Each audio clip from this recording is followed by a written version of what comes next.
Guys इस कहानी की शुरुआत होती है सरू नाम के एक छोटे से बालक से, जिसका बड़ा भाई गुड्डू है। और दोनों ही मिलकर के कोयला को चोरी करते हैं। और दोनों ही बहुत गरीब हैं, इस कारण से कोयला चुरा कर अपना गुजारा करते हैं। जिस दुकान में ये लोग कोयला को बेचने जाते हैं, वह दुकान में जलेबी बन रही होती है। और जो सरू है वो अपने बड़े भाई से कहता है मुझे भी जलेबी खानी है। तब बड़ा भाई समझाता है हम लोग एक दिन बहुत सारी जलेबी खाएंगे।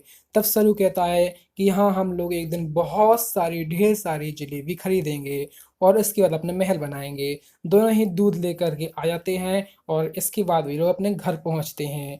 घर में इसकी एक छोटी बहन होती है और इनकी एक माँ होती है। ये चारों लोग मिलकर के खुशी खुशी अपना जीवन व्यतीत कर रहे होते हैं। दोनों दूध पीकर रात को सो जाते हैं और सुबह जो सरू है वो अपने बड़े भाई गुड्डू से कहता है कि मुझे भी तुम्हारे साथ काम पर चलना है। तब गुड्डू कहता है ये तुम्हारी बस की बात नहीं है, तुम बोरियां नहीं उठा पाओगे।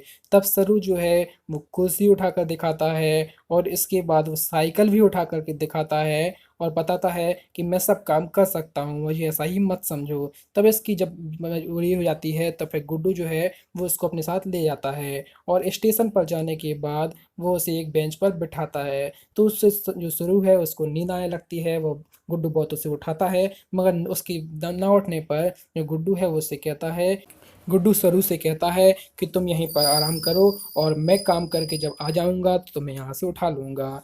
और इसके बाद सरू उससे कहता है कि तुम जब आना तो ढेर सारी जलेबी मेरे लिए लेते आना। तो गुड्डू हाँ के करके अपने काम पर चला जाता है। अब यहाँ पर सरू बहुत ही अकेला हो जाता है क्योंकि पूरा स्टेशन पूरा खाली हो चुका था। अब यहाँ पर आने जाने वाला कोई भी नहीं था। और इस प्रकार सरू एक ट्रेन पर जाता है, वहाँ पर बैठ जाता है। उसको उसमें नींद आ जाती है। जैसे ही उसकी नींद खुलती है तो देखता है वो ट्रेन चल रही होती है। और वह बहुत ही दौड़ लगाता है और हर गेट पर पहुँच कर देखता है, मगर सभी गेट जो है अंदर से लॉक होते हैं। और इस प्रकार से वो ट्रेन से बाहर नहीं निकल पाता है।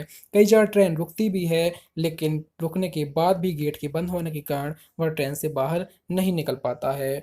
और ट्रेन चलती रहती है और इस सफ़र के बाद वह पहुंच गया था कलकत्ता में, जो कि पश्चिम बंगाल में स्थित है। और 1600 किलोमीटर का उसने सफ़र तय किया होता है, जो कि उसे अंदाज़ा भी नहीं होता है। इसके बाद वह वहां से उतरता है और कलकत्ता में वह यहाँ वहाँ देखता है। ट्रेन टिकट के पास जा कर के ये कहता है कि उसे अपने घर जाना है, मगर वहाँ उसकी कोई भी भाषा नहीं समझता है और लोग उसे बहुत डांटते हैं। और इसके बाद वह एक स्थान पर पहुँचता है जहाँ कुछ बच्चे लेटे हुए होते हैं। वहाँ पर वह देखता है कि थोड़ी देर में एक आदमी आता है जो उन बच्चों को उठाकर ले जाने लगता है। कैसे ही करके शुरू वहाँ से भाग निकलता है और इसके बाद एक खुले ही स्थान पर पहुँच जाता है जहाँ वह फिर से एक बिल्कुल से अकेला होता है। और इसके बाद वह भगवान से प्रार्थना करता है और वहाँ पर रखे हुए कुछ फलों को उठाकर खा लेता है क्योंकि उसको बहुत ही भूख लगी हुई होती है। इसके बाद वह सफ़र तय करता है और एक दो दिन वह ऐसे ही चलता है। तभी उसे एक महिला मिलती है जो कि उससे उसका नाम पूछती है और पूछती है तुम कहाँ से आए हुए हो। वह महिला उसे थोड़ा अच्छी लगती है। इसके बाद वह उस महिला के घर पहुंच जाता है, जहां महिला उसे खाना खवाती है और उसे बहुत ही प्यार देती है और उससे कहती है कल सुबह ही एक आदमी आएगा जो तुम्हें तुम्हारे स्थान पर पहुंचा देगा।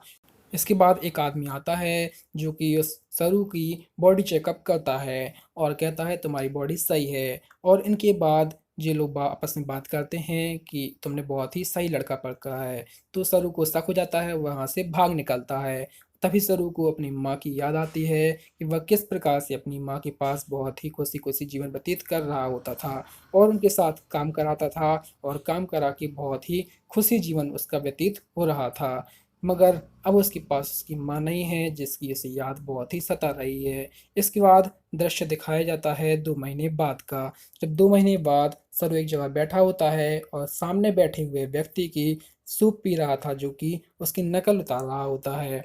और इसके बाद जब वह आदमी उस सरू को देखता है तो वह उसके पास आता है, उसे खाना खिलाता है और इसके बाद पुलिस स्टेशन ले जाता है और पुलिस वाले को बताता है कि यह बंगला नहीं जानता, यह केवल हिंदी बोल सकता है और यह किसी दूर देश से आया है।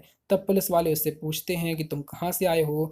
स्वरू बताता है कि वह गणेश तल्ले से है, जिसके बारे में ना तो पुलिस वाले ने न किसी और ने सुना होता है क्योंकि यह मध्य प्रदेश के खानवा डिस्ट्रिक्ट में स्थित है। इस पर लड़का उससे पूछता है कि तुम्हारी मम्मी का नाम क्या है। तब वह उनका नाम अम्मी बताता है क्योंकि उसे अपनी मम्मी का नाम पता नहीं होता है, वो हमेशा उसे अम्मी के नाम से पुकारा करता था।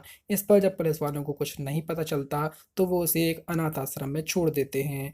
कुछ 3 महीने बीतते हैं, इसके बाद उस बच्चे के पास एक महिला आती है, जिसका नाम सू होता है और वह उसे बताती है कि तुम्हारी बहुत तलाश की गई, तुम्हारा ऐड जो है वो अखबार में छपवाया गया, जिसको 2.5 करोड़ लोग देखते हैं और फिर भी तुम्हारा जो नाम है, वो किसी को नहीं पता है और ना ही तुम्हारे बारे में किसी को जानकारी प्राप्त हुई है। सरू कहता है कि उसे अपने बड़े भाई गुड्डू से मिलना है। वह लेडी बताती है हमने पूरी कोशिश कर ली है, मगर हम तुम्हारे परिवार को नहीं ढूँढ पाए। मगर तुम निराश मत हो, क्योंकि ऑस्ट्रेलिया के 2 कपल हैं जो तुम्हें एडॉप्ट करना चाहते हैं। और वह उसे अपने घर ले जाती है। वहाँ इंग्लिश के कई वर्ड उसे और कुछ बच्चों को सिखाती है और इसके बाद वह ले जाती है उसे और छोड़ आती है ऑस्ट्रेलिया के उन कपलों के पास, जो कि बहुत ही अच्छे स्वभाव के होते हैं और उसे देख कर के वह बहुत ही खुश होते हैं। इनका नाम होता है मिस्टर जॉन और सू। दोनों ही बहुत प्रसन्न होते हैं और सरू, जो कि यहाँ पर नया आया हुआ था, जिसने अभी तक केवल मिट्टी के घर ही देखे हुए होते हैं, इतने बड़े स्थान पर उसे थोड़ा अजीब फ़ील होता है, मगर धीमे-धीमे वह उनके रहन-सहन और वातावरण में ढल जाता है और उनकी अंग्रेज़ी भाषा को भी धीमे-धीमे सीख जाता है। वह वहाँ के वातावरण में ढलने लगता है और उन लोगों के साथ घुल-मिल जाता है। धीमे-धीमे वह उनके साथ खेलने लगता है और कई प्रकार की एक्टिविटीज़ करने लगता है। अब उसे धीमे-धीमे अपनी पुरानी यादें भूलती जा रही थी। वैसे सरू को अपने पुत्र की तरह प्यार करती है और वह उसे कोई भी चीज़ की कमी नहीं होने देती है। कुछ साल बाद वे एक दूसरे बच्चे को अडॉप्ट करते हैं, जो कि उनके साथ एडजस्ट नहीं हो पाता और वो अपने आप को नुकसान पहुँचाना चाहता है। मगर सू उसे समझाती है और काफ़ी दिलासा दिलाती है। एक दिन वह रो रही होती है रात के टाइम, तब सुर आता है और उसके आँसू पहुँचकर उसके गले से लग जाता है। मतलब सरू ने अब पूरी तरह से सू को अपनी माँ मान लिया है।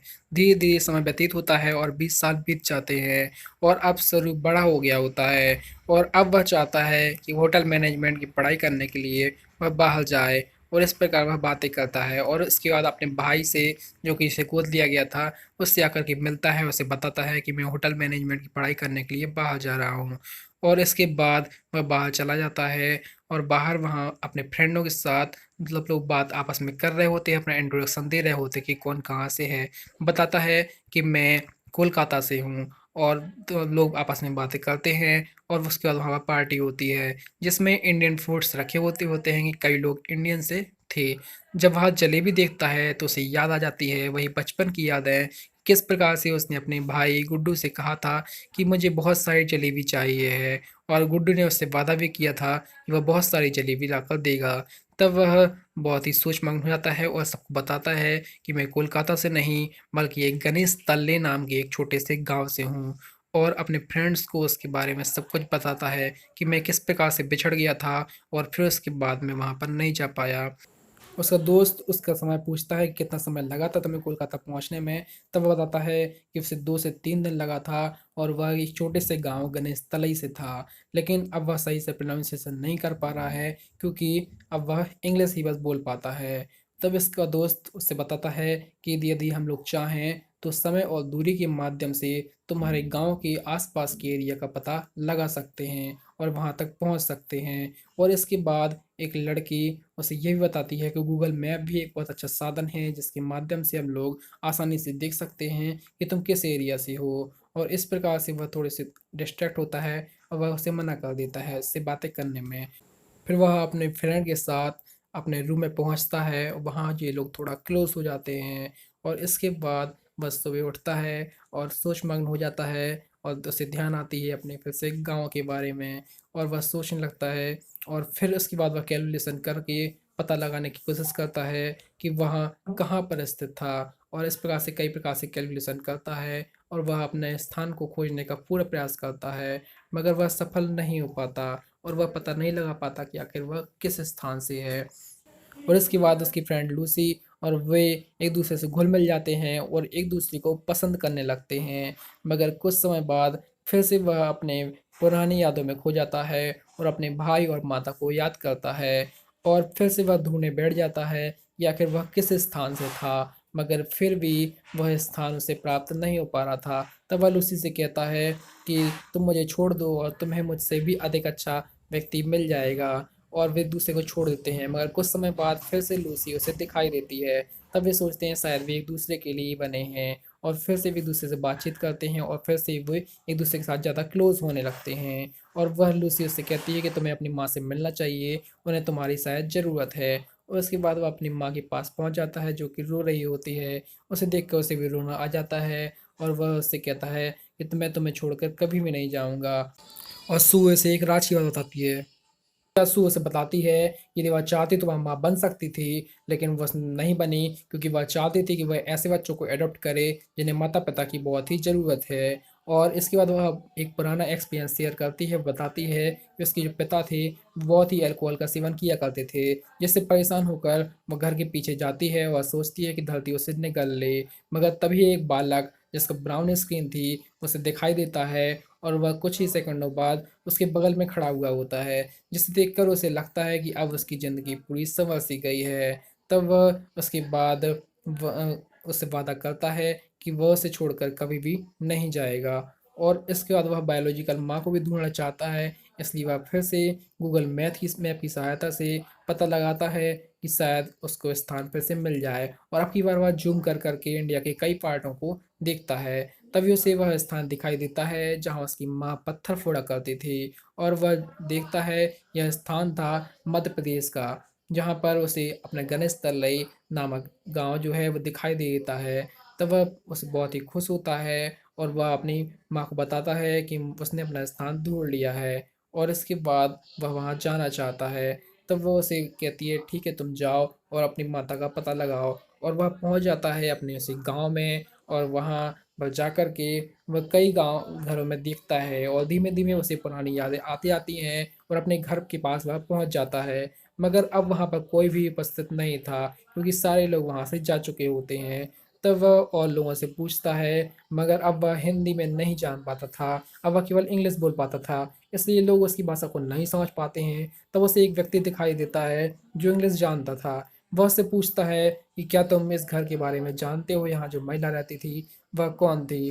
तो वह थोड़ा चला जाता है और इसके बाद वह उसे इशारों के माध्यम से बुलाता है और कहता है यहाँ आओ। तब वह वहाँ जाता है, तब वह मिलवाता है उसी औरत से जो कि अब बूढ़ी हो चुकी थी। और उस जैसे ही वह अपने पुत्र को देखती है तो बहुत ही खुश महसूस करती है, और वह जानती थी कि उसका पुत्र ज़रूर आएगा, और उस प्रकार से वह उससे गले लगकर रोने लगती है। उसकी जो बहन थी वो भी वहीं उपस्थित थी, वह उसे भी गले लगाकर लगा लेता है और तीनों जन एक-दूसरे को गले लगाकर बहुत ही खुशी होते हैं। उसकी माँ बताती है कि जब तुम अपने भाई के साथ गए हुए थे और वह तुम्हें जगाता रहा था मगर तुम उठे नहीं थे, और उसने तुमसे वादा किया था कि वह तुम्हारे लिए ढेर सारी जलेबी लेकर के आएगा, मगर जब वह काम पर जाता है तो उसका एक ट्रेन एक्सीडेंट में मौत हो जाती है और जिसके कारण वह वापस नहीं आ पाता। अर्थात एक माँ ने उस समय 2 बालक को खो दिया था, मगर उसे पूरी आस थी कि वह अपने बालक को प्राप्त ज़रूर कर लेगी। इसी आस से उसने अपना गाँव नहीं छोड़ा था। और इसके बाद वह अपनी माँ सू को फ़ोन लगाकर बताता है कि उसने अपनी बायोलॉजिकल माँ को ढूँढ लिया है। सु बहुत ही प्रसन्न होती है और उससे वादा करती है ठीक है वह उससे मिलने आएगी। और इसके बाद वह अपने गाँव की सैर करता है और उसको पुरानी यादें पूरी ताज़ा होती आती हैं कि बचपन में किस प्रकार से वह अपने भाई के साथ खेला करता था और मौज किया करता था। मगर अब उसका भाई उससे दूर हो गया है, इसकी उसे निराशा भी है। और इसके बाद सू जो कि ऑस्ट्रेलिया में रहती थी उसकी माँ, वह उससे मिलने के लिए वहाँ पर आती है और इसके बाद उसकी बायोलॉजिकल माँ से गले लगकर उससे मिलती है और बहुत ही प्रसन्न होती है कि सरू ने आखिरकार अपनी माँ प्राप्त कर ही ली और उसको ढूँढ ही लिया। और एक रिपोर्ट के अनुसार 80,000 बच्चे इंडिया से हर साल मिसिंग होते हैं, मगर किसी की किस्मत ही ऐसी होती है जैसे सरू की तरह एक से माँ-बाप मिलते हैं जो कि उसे बहुत ही प्यार देते हैं और उसकी जीवन अर्थात ज़िंदगी को बना देते हैं। इस मूवी के जो हीरो हैं वो जॉन और सू हैं, जिन्होंने 2 बच्चों की ज़िंदगी सँवार दी, जिन्हें माता-पिता की बहुत ही ज़रूरत थी।